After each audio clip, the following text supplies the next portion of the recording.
Ir cilvēki, kas runā par reformām, un ir tie, kas reformas īsteno. Reiz Šlesers reformēja aviāciju un pavēra iespējas ceļot tik vienam, vai turisma politiku, un nu Rīga ir pilna ar viesiem. Bērnu pabalstus Šlesers reformēja par māmiņu algām. 10 reformu, 1000 darba vietu, 100 miljonu valsts budžetā. Mēs pat nesaucam tās par reformām. Tā ir smagā darbā panākta attīstība. Protams, tos, kas dara, var kritizēt. Var saukt par buldozeriem, oligarhiem vai vienkārši trakiem. Var viņu vietā ielikt runātājus un brīnīties, kādēļ gan valsts iet uz leju.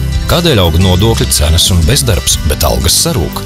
Šodien pati dzīve visu nolikusi savās vietās. Cilvēkiem pietiek eksperimentu. Valstī vajag līderi ar skaidru vīziju, spēcīgu komandu un milzu darba spējām. Un Latvija atkal būs plaukstoša un stipra. Šlesera reformu partija. Latvija uzplauks.